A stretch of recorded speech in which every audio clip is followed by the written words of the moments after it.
तो सबसे पहले एक दृश्य सोचिए कि एक लड़का है जो साइकिल चला रहा है और साइकिल चलाते समय अचानक उससे किसी की टक्कर हो जाती है और वहाँ बम फट जाता है, क्योंकि जिससे टक्कर होती है उसके पॉकेट में जो है वो बम रखा रहता है। अब साइकिल से टक्कर होने के लिए वो लड़का जिम्मेदार है, उसकी क्षतिपूर्ति देगा, या टक्कर होने के बाद बम ब्लास्ट हुआ उसका वो लड़का जिम्मेदार है, क्योंकि ये तो इसके परिणाम तो इमेजिन भी नहीं किया जा सकता ना, जो हुआ, जो इस तरह का परिणाम हो गया, तो क्या उस परिणाम के लिए भी वो उत्तरदायी होगा या नहीं उत्तरदायी होगा।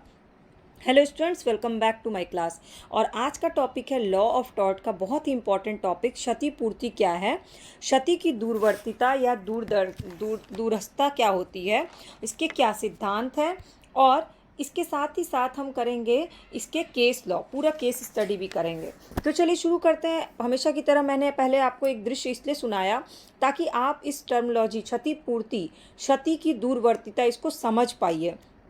अब इस पर हम शुरुआत करेंगे, तो जब आंसर लिखेंगे तो सबसे पहले हम लिखेंगे कि क्षतिपूर्ति होती क्या है। पहले इसकी परिभाषा पता होगी तभी तो आंसर को आगे डील कर सकते हैं ना। इसका मतलब होता है कोई अनुचित कार्य, कोई ऐसा कार्य करना जिसके द्वारा किसी को क्षति हो जाए तो उसको पूरा किया जाता है। कैसे पूरा किया जाता है? कोई धन दे करके, जितना उसका नुकसान हुआ उतने धन की राशि दे दी जाती है, तो क्षतिपूर्ति कहते हैं। अब ये धन कितना देना है ये कौन डिसाइड करेगा? ये न्यायालय डिसाइड करती है। अब न्यायालय किस आधार पर डिसाइड करती है? तो उस समय की परिस्थिति को देख करके डिसाइड करती है। अब मान लीजिए कोई क्षति है जो देवी कृत्य द्वारा, मतलब भगवान की इच्छा से हुआ, जैसे भूकंप आया उसमें कोई क्षति हो गई, तो इसमें क्षतिपूर्ति न्यायालय किस हिसाब से डिसाइड करेगी? तो ऐसी क्षतिपूर्ति का, इसमें क्षतिपूर्ति का पूरा माप करना होता है। तो बेसिकली डेफिनेशन लिखेंगे कि अनुचित कार्यों द्वारा की गई क्षति को पूरा करने के लिए दी गई धनराशि को क्षतिपूर्ति कहते हैं, और इसका ध्यान न्यायालय रखता है और इसका माप भी न्यायालय करता है।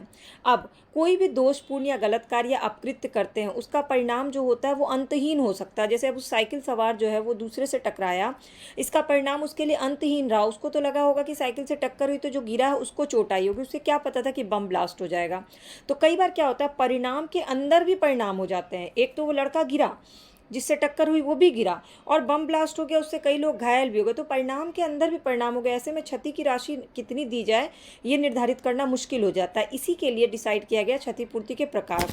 तो बेसिकली क्षतिपूर्ति 4 तरह की होती है। पहली क्षतिपूर्ति होती है अवमानात्मक क्षतिपूर्ति, मतलब जब वादी को प्रतिवादी की क्षति बहुत छोटी हो, जिसने केस दायर किया है उसकी क्षतिपूर्ति बहुत छोटी सी हो, प्रतिवादी ने इतना बड़ा कोई नुकसान नहीं किया हो, जैसे कि किसी को थप्पड़ मारना, इसमें कोई कैश वाला कोई नुकसान तो हुआ नहीं है कि उसकी क्षतिपूर्ति पैसा देके की जाए, तो क्या है ये अवमानात्मक क्षतिपूर्ति है। दूसरा है नाम मात्र की क्षतिपूर्ति, भले ही कोई पैसे का नुकसान ना हुआ लेकिन उसका क्या हुआ, ख्याति को नुकसान पड़ा है। सबके सामने अगर थप्पड़ मार दिया, सबकी नज़र में गिर गया ना, तो थोड़ी तो क्षतिपूर्ति उसको मिलनी चाहिए ना, तो इसको बोलते हैं नाम मात्र की क्षतिपूर्ति।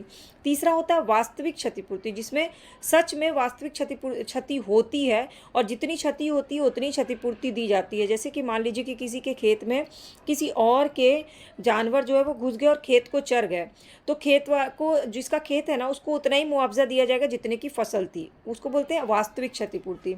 चौथा है मुआवजा संबंधी क्षतिपूर्ति, जहाँ जानबूझकर ऐसा कोई कार्य किया गया हो वहाँ पे क्या होता है, मुआवजा देना होता है, और ताकि ऐसी गलती दोबारा ना हो। अगर दोबारा होगी तो दोबारा भी क्षतिपूर्ति देना पड़ेगा।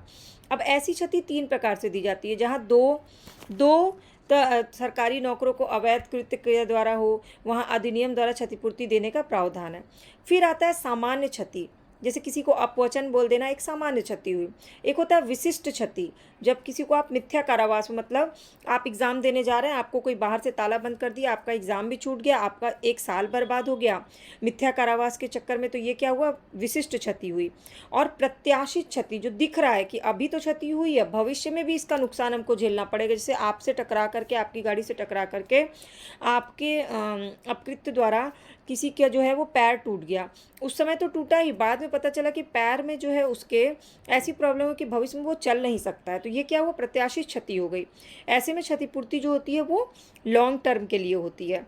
अब क्षतिपूर्ति के प्रकार तो पता चल गया। अब क्षतिपूर्ति का निर्धारण न्यायालय करती है।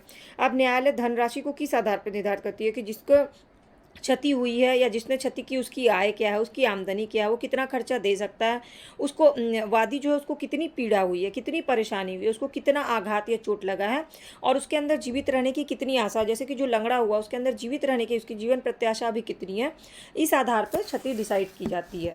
अब इम्पॉर्टेंट इसमें ये होता है कि कई बार क्षतिपूर्ति के लिए योगदायी उपेक्षा हो जाती है। जैसे कि कोई मोटरसाइकिल वाला मोटरसाइकिल चला रहा है, उसके पीछे जो बैठा है सवार, उसके प्रति भी उसकी जिम्मेदारी होती है। अगर वो उपेक्षा कर देता है तो उसको क्षतिपूर्ति देनी पड़ेगी, क्योंकि वो उसकी जिम्मेदारी थी। यहाँ पर योगदायी उपेक्षा टर्म यूज़ किया गया है। अगर बच्चा गड्ढे में गिर जाता है तो पेरेंट्स के लिए क्या किया, योगदायी उपेक्षा की, क्योंकि पेरेंट्स अभिभावक हैं, उनकी जिम्मेदारी बनती है। दूसरा होता है अवश्यम भावी दुर्घटना, जिसका पूर्वानुमान नहीं है लेकिन पता है कि ये घटना घटेगी तो जरूर। तो ये क्या हो गया, इसमें क्षतिपूर्ति का निर्धारण इसी आधार पे किया। जैसे मान लीजिए आपके मकान के आसपास कहीं तार गिर गया है और आप रोज उसको देख रहे हैं कि मकान के बगल में तार गिरा हुआ है, लेकिन उसके लिए कोई कंप्लेन नहीं किया कि तार टूटा हुआ, और तो कभी ना कभी तो आग लगेगी। यानी कि अवश्यम भावी दुर्घटना थी, इसका पूर्वानुमान नहीं था, लेकिन ये पता था कि यह घटना अवश्य घटेगी। फिर इसके बाद होता है दैवी कृत्य, जैसे कि भूकंप आ जाए तो उसमें जो नुकसान होता है, तो ये भगवान के द्वारा किया गया है। तो ये सहमति के साथ आपको क्षति नहीं हुई है कि आपने सहमति दी कि हाँ भूकंप में जो भी क्षति होगी, वो किसी ने आपको सहमति नहीं दी है कि क्षति होगी तो मैं उसकी पूर्ति करूँ, क्योंकि ये दैविक कृत्य है। और एक होता है प्राइवेट प्रतिरक्षा, मतलब आप अपनी आत्मरक्षा के लिए कुछ कर रहे हैं, अपनी रक्षा भर के लिए अगर बल का प्रयोग कर रहे हैं, तो ये क्षति क्या है, प्राइवेट प्रतिरक्षा के तहत है। भूल करना, जानबूझ के कोई ऐसा अपकृत्य करना जिसमें क्षति नहीं हो, जैसे भेड़ के झुंड में अपनी भेड़ मिला देना ताकि ये भी हमारी भी भेड़ चर आए, तो ये क्या हुआ, आपने जानबूझ के ये अपकृत्य किया। अब इसमें आगे हमको क्या करना है, हमें जानना है क्षति की दूरवर्तीता के बारे में। तो ऐसी क्षति या ऐसा नुकसान जिसका परिणाम हमें सामने नहीं दिख रहा है लेकिन बाद में दिखेगा, दूर है उस चीज़ के परिणाम। इसमें जब कार्य जो हुआ उसका कारण से संबंध सीधा होता ही नहीं। अब जैसे वो साइकिल सवार जो है दूसरे साइकिल सवार से टकराया, उसमें उसका जो रिजल्ट हुआ, परिणाम हुआ कि बम पलट गया, उसमें इसका सीधा संपर्क था ही नहीं। तो किसी अपकृत्य के परिणाम के भी परिणाम होते हैं, तो इसलिए आप ये एग्जाम्पल साइकिल सवार वाला लिख सकते हैं। अब एक और एग्जाम्पल है कि कौ ने देखा कि एक पटाखा जलता हुआ है, उसने फटाक से उसको फेंक दिया और वो खौ की तरफ गिर गया। खौ ने भी देखा कि पटाखा जल रहा है, उठा के गौ की तरफ फेंक दिया। गौ ने भी देखा कि पटाखा जल रहा है, उसने भी उस छुरछुरिया को उठा करके घौ की तरफ फेंका, लेकिन घौ के घर के पास गिरा, वहाँ घास फूस था और घौ के घर में आग लग गई थोड़ी। तो इसमें क्या हुआ, क्षति की दूरस्थता है। इसमें कौ जिम्मेदार नहीं है घौ के घर में आग लगने के लिए। क्यों, क्योंकि कौ ने तो खौ की तरफ फेंका था ना, डायरेक्ट घौ के घर पे तो फेंका नहीं था। तो ये क्या, जो क्षति हुई उसकी दूरस्थता डिसाइड करती है। अब मान लीजिए कि कोई घोड़ावान है, उसने घोड़ा गाड़ी रोका सड़क पे और घोड़ा गाड़ी को बांधा नहीं और वहीं छोड़ के चला गया, क्योंकि उसको पता है कि घोड़ा मेरे कंट्रोल में, घोड़ा तो कुछ करेगा नहीं। लेकिन उसी समय मार्केट में एक छोटा बच्चा आता है, वो घोड़े को कंकड़ मार देता है और घोड़ा बेकाबू हो जाता है और मार्केट में भगदड़ मच जाती है। तो इसमें क्या है, इसमें जो परिणाम हुआ वो गाड़ी वाले ने नहीं सोचा होगा। इसमें भी परिणाम की दूरस्थता है, लेकिन उसने क्या की, उपेक्षा की। अगर वो बांध दिया होता तो ऐसे परिणाम नहीं होते।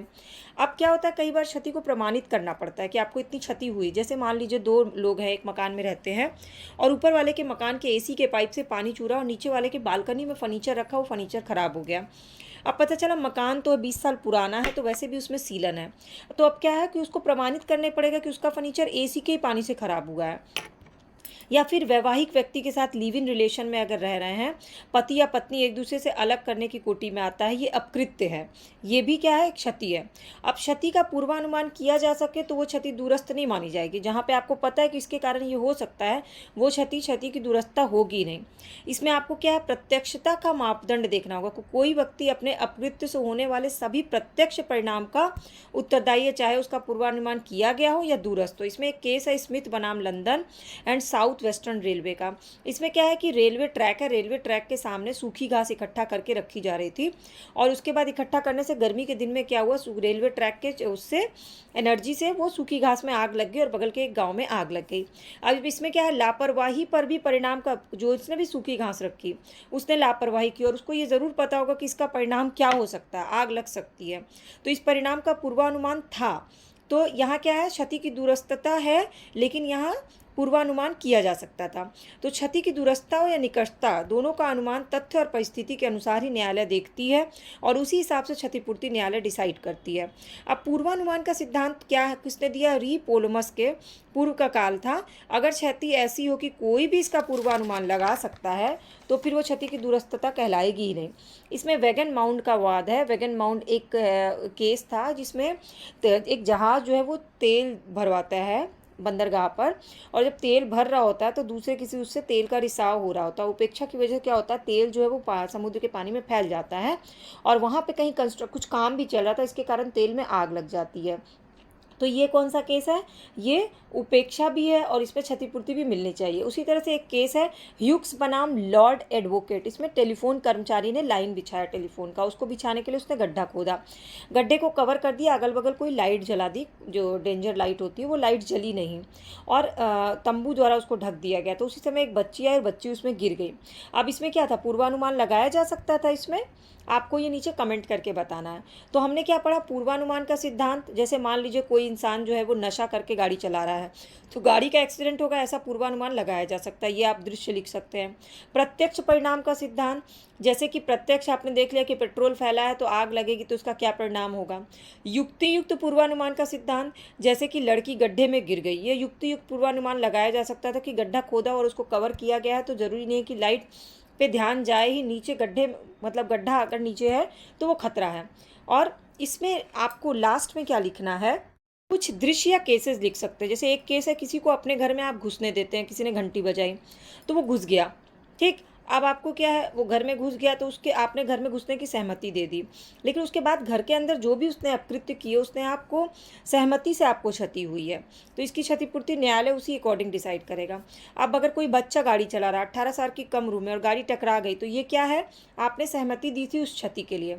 कोई ड्राइवर है जो असावधानी से गाड़ी चला रहा है तो उसमें दुर्घटना हो गई तो इसमें आपको क्षतिपूर्ति मिलेगी। केसेस कुछ हैं, बिझे बनाम डिक्सन केस, इसमें वादी क्या था, वो पुलिस था और उसने क्या किया, एक घोड़े को, बेकाबू घोड़े को रोकने की कोशिश की, जो घोड़ा पूरे मार्केट में घूम रहा था। घोड़ा रोकने के चक्कर में बच्चे बहुत सारे उसमें घायल हो गए मार्केट के, तो इसमें क्या हुआ, क्षतिपूर्ति उसको देनी पड़ी। हेंस बनाम हॉरवुड केस, जिसमें घोड़ा गाड़ी वो बांधना भूल गया और बच्चे ने एक पत्थर फेंका और पत्थर फेंकने से ऑब्वियस है घोड़ा भड़केगा और उसके कारण बहुत लोग घायल हो गए। तीसरा है सेक्रेटरी ऑफ स्टेट बनाम रुक्मणी केस, जिसमें रेलवे कंपनी के कर्मचारी की असावधानी के कारण घटना घटी, ये भी अपकृत्य है। चौथा है दैवी कृत्य में एग्जाम्पल लिखिएगा कि बहुत ज़्यादा वर्षा हुई, बारिश के कारण जो है मकान गिर गया तो मकान मालिक को यहाँ क्षति देना होगा, लेकिन अगर किसी पे बिजली गिर जाएगी तो ऐसे दैवी कृत्य में न्यायालय कोई क्षतिपूर्ति नहीं देगी। पांचवा है अवश्यंभावी दुर्घटना, जिसमें सतर्कता के अभाव से कोई दुर्घटना घटी है तो क्षतिपूर्ति मिलती है, जैसे कि मैंने बिजली के तार वाली घटना बताई। छठा है प्राइवेट प्रतिरक्षा की, अगर आपको कोई कुत्ता काट रहा है तो खुद को बचाने के लिए आप अगर उस पर डंडा चला देते हैं और कुत्ता मर जाता है, कुत्ता घायल हो जाता है, तो ये क्या किया आपने, प्राइवेट प्रतिरक्षा में हुई, तो इसमें क्षतिपूर्ति का दायरे में आता है। फिर यह योगदायी अपेक्षा, जिसमें आपने बच्चे की जिम्मेदारी ली और बच्चा गड्ढे में गिर जाता है, आप मोटरसाइकिल चला रहे हैं, आपके पीछे कोई सवार बैठा है और आपने उसकी योगदायी उपेक्षा कर दी। तो इस तरह से हमारा क्या हुआ, ये क्लियर हो जाता है कि क्षतिपूर्ति क्या है, क्षतिपूर्ति के क्या प्रकार हैं, क्षतिपूर्ति की दूरदर्शिता क्या होती है, क्षतिपूर्ति से रिलेटेड केसेस कौन से हैं, इन सब को आपको कंबाइन करके क्या करना है, एक स्ट्रक्चर बना लेना है। और स्ट्रक्चर बनाने के बाद इस ऑडियो को एक बार फिर से सुन लेना है और फिर अगर आप बुक पढ़िएगा या बुक नहीं भी पढ़िएगा तो भी आप आंसर को लिख सकते हैं। बस कुछ कुछ कीवर्ड्स आपको याद होने चाहिए, केसेस के कीवर्ड्स का कोडिंग बना लीजिए ताकि, और अगर केसेस नहीं याद आए तो दृष्टांत करके आप दृश्य बना करके भी लिख सकते हैं, तो भी आपको अच्छे नंबर मिल जाएंगे। बस आपका आंसर बिखरा हुआ नहीं होना चाहिए, क्रम से होना चाहिए, वो सबसे इंपॉर्टेंट होता है। खैर, आज की क्लासेस कैसी लगी आपको, ये कमेंट करके बताइएगा। कोई डाउट, क्वेरी, क्वेश्चन हो गया तो वो मुझसे जरूर कमेंट सेक्शन में पूछिएगा। चैनल के सब्सक्राइब बटन या फॉलो बटन को क्लिक कर लीजिएगा ताकि सारी क्लासेस की अपडेट फ्री ऑफ कॉस्ट मिल जाए।